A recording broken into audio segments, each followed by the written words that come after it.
It's the Friday Cocktail with Anna Glowinski. I'm joined by, would I say author? Well, he's written a book. It's Chip Leighton, and his book is called What Time Is Noon? And it's compiled with hilarious texts and feedback and maybe some not so subtle advice from teenagers. Chip, how are you doing? I'm great. Thanks for having me. Well, thanks so much for joining us.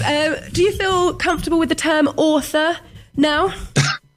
I think so. It's some of it's a little bit sort of crowdsourced, but I've got like stories from my family and other things in there. So it's not like War and Peace, but I think it's fair. Well, it has come together to make a book, but how did the start of all this sort of information collecting about wild things that teenagers say begin?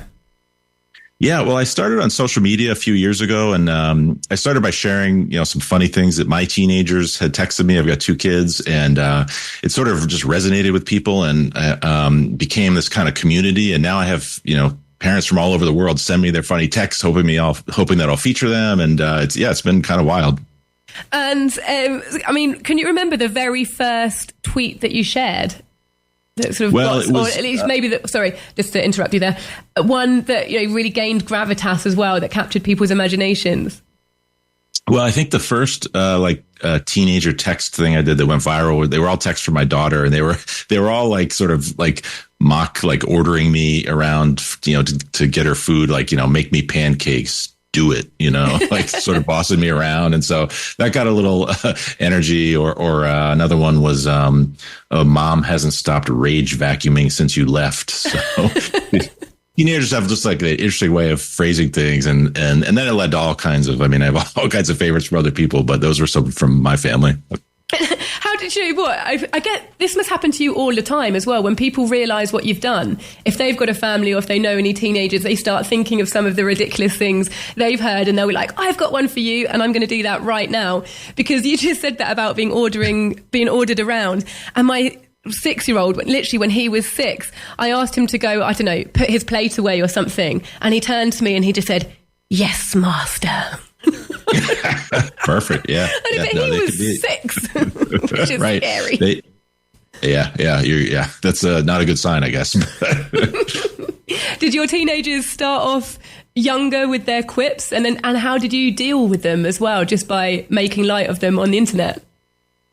Yeah, they're both really smart and funny and sarcastic. So yeah, they probably did. They grew up when cell phones weren't like in use for younger kids, so they didn't get as many texts back when they were younger. But yeah, their main feedback to me now is because I mostly feature other people's texts. They're like, "You got to make it much clearer. These are not all from us. All my friends think I send all these stupid texts." So I try to clarify that. Yeah, because you did become pretty big on TikTok, and in your book you mentioned that your daughter was quite snarky about that. She said that you craved validation on TikTok. Yeah. How did you respond to that? And how in general has your family reacted to your online success? Yeah, well, that's fair enough. I guess I am craving validation, but she had all kinds. Yeah, I guess. I mean, she has all kinds of terms for me. Like when I left my corporate job to start writing the book, she started calling me the unemployed middle-aged TikToker, which I can't dispute the facts there, but I don't put that in my bio, I guess. But yeah, no, they're in general, they're not quite as they don't find me quite as funny as the average stranger does. They keep me humble, which is good, you know. Yeah. And how do you keep it lighthearted and funny? You know, you've built a community of parents who are generally using your posts to have a laugh. Do you feel like there's importance there to share it, and in sharing it, it keeps it funny rather than getting frustrated, perhaps? Yeah, I mean, I'm a big believer in laughter, and I think it's just a positive force in life. It helps you get through, tense times, and so I think that's good. And what I hear from a lot of parents is they're like, "Oh my gosh, every kid's like this. I thought I was like the worst parent in the world, or I thought my kid was like really weird, but I guess we're totally normal." And so they actually feel kind of validated, which and so I appreciate that. I get a lot of nice notes from people also just saying, "Hey, I had a tough day, and you gave me a laugh." So it's fun to work on something that's positive, and I'm not in any way trying to make fun of kids. It's all just to really celebrate, teen humor. Yeah, I like that word, actually, celebrating, because it does put a smile on your face. And sorry, I lost my phrase there, but I wanted to ask about What Time Is Noon. That is the title of the book. Why? It is. It is. Well, I thought it was kind of like the perfect example because it's a question I've heard from probably like at least 10 parents that their kids ask them what time is noon. And to me, it's a perfect example because it's like, it's so basic that you would never think like, oh, I've got to explain to my kid what time noon is. You just kind of, you don't even think of it. And if no one's ever explained it, you would know. So it's like, I tell parents like you shouldn't sweat it if they don't know how to do some of these things. They ask you these crazy questions because they'll figure it out eventually and they'll text you about it. But it seemed like a good, simple example. That's a really good point there, actually. There's so much stuff in life that we just assume, like knowledge, that we just assume is known. But actually, if no one stops to take the time to explain it to you, why would you know? And do you think, I mean, you're not a psychologist, you're not claiming to be, or a sociologist or any of these things, but... I'm barely an author, as you say. But I guess maybe you've put more thought to this than most people. Do you have a belief as why teenagers will maybe be asking such bizarre questions? And you've also got in there, where do I buy pasta water?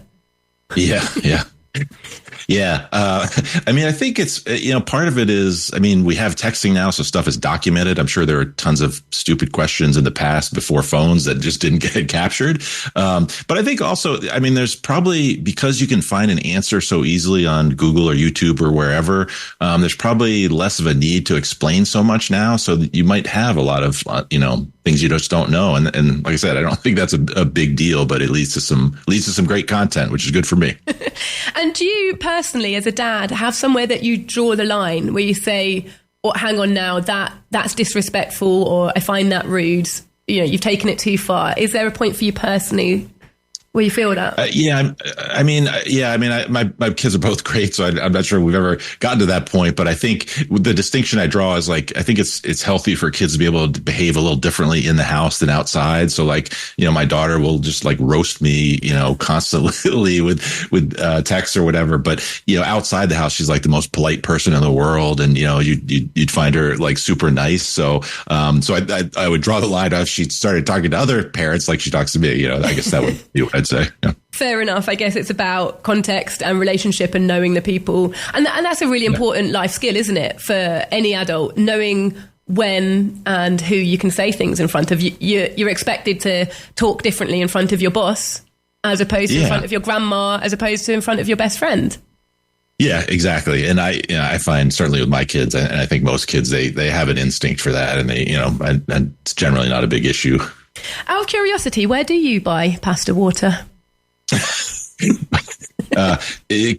comes out of the tap, but you got to boil pasta in it first. The other one I got, which you might appreciate, given the European thing, is hey, when you were in Italy, did you see a lot of fields of pasta? So that's another misunderstanding. Pasta doesn't grow on trees. No. But your book also includes charts and graphs and quizzes. What's that all about? Why did you decide to include them? How do they work within the context? Yeah, they're just kind of fun features. So the quizzes are sort of a mix of like,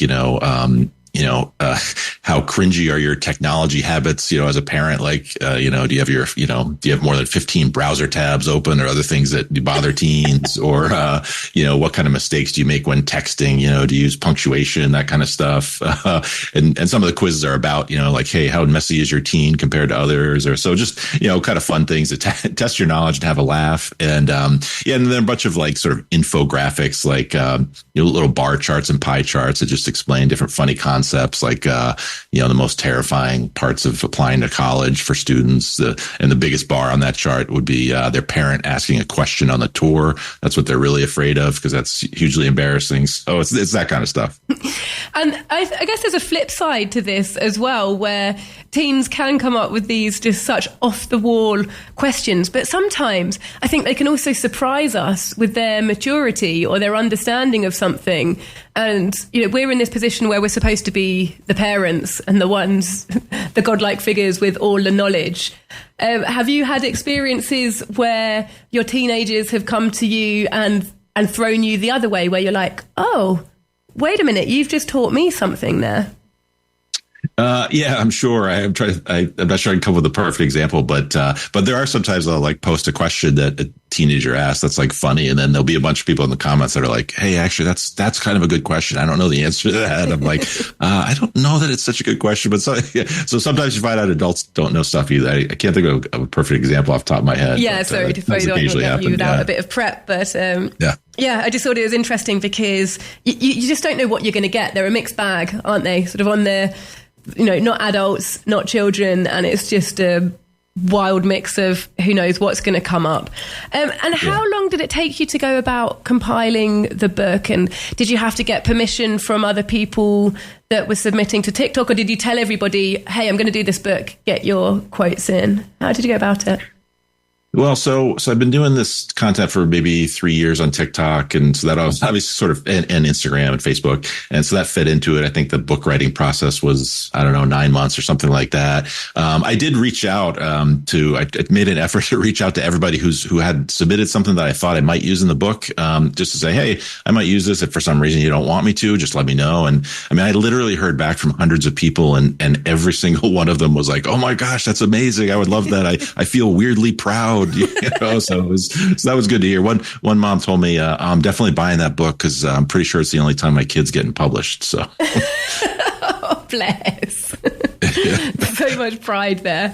And does this mean this rise to fame on social media mean that you can quit the day job?